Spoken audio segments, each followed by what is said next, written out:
to the cloud. Okay. There you go. Yeah. So this is a story that I told when the theme was Last Dance, and every word of it is true. I was born a dance fanatic, a dancing machine. I just had the rhythm and had to dance.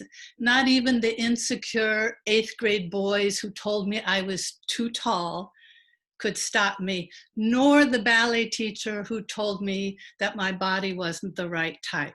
I really hit my stride in my 20s in San Francisco.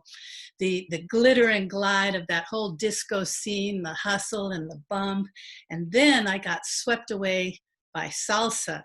And that's a beautiful partners dance. And I won contests and loved dancing mambo and cha-cha and merengue and all those things.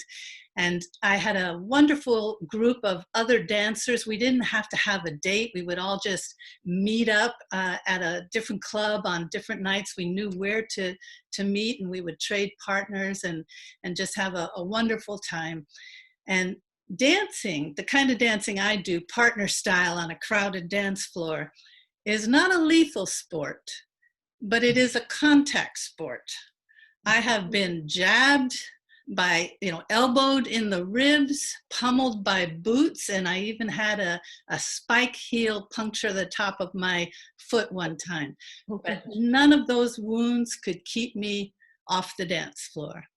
Now, in my 30s, I moved to Brazil, to Rio de Janeiro, where I lived for 3 years to teach English.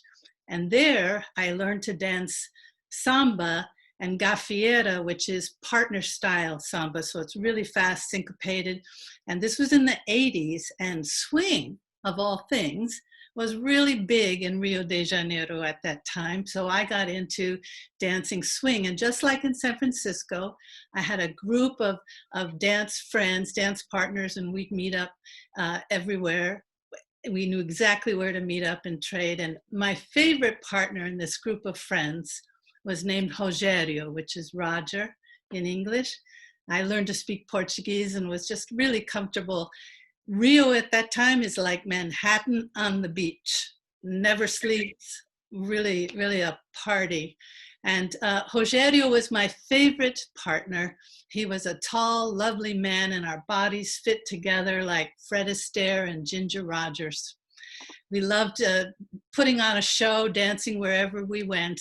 One time, it was Christmas in Rio. We were strolling in daylight through a shopping mall, and Dizzy Gillespie tune came on, Lady Be Good, and our eyes locked, and we dropped our ice cream cones, and we jumped up on the platform reserved for Santa, where he's putting the kids on his lap. He was out having lunch, and we started dancing and attracted a crowd. I was in my blue suede shoes and my skirt twirling, and we loved to put on a show, and it was one of my greatest pleasures. One night, Rogério and I met up at a club called Circo Voador, which means flying circus. It was a partially enclosed nightclub with a big tent and 2 levels of bleachers around a beautiful polished wooden floor. We were excited to dance because that night a 16-piece orchestra was playing. And we loved dancing right up in front of the musicians. They were all there. The trumpet, the horn section was up in the front, and they had their music on wooden music stands, and they played a tune, and we got onto the floor, and we started dancing and whirling and swirling and twirling. And it was very, very sweaty in that club.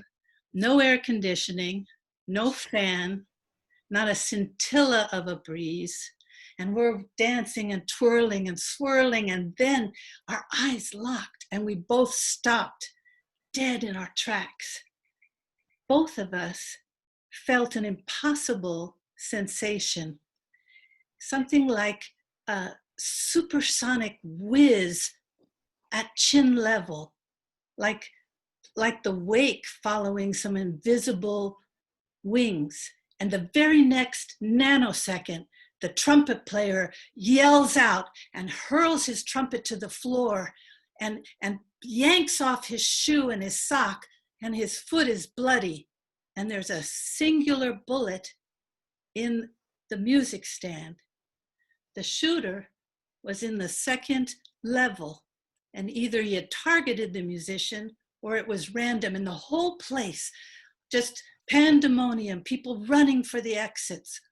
Rogério and I stood frozen, looking at each other, absolutely pierced by the certainty that we had dodged a bullet, Matrix style.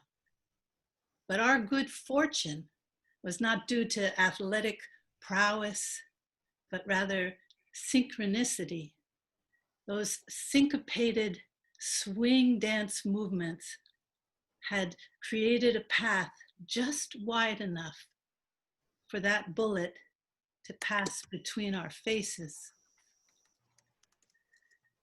That could have been my last dance, but it wasn't. I went dancing the next week, and for the following 2 years that I lived in Rio, and when I got back in stateside, I continued dancing. I was invincible, unstoppable, until I met my match.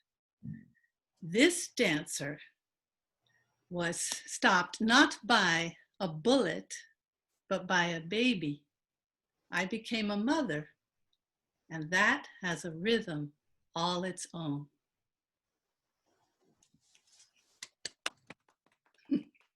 Lovely story.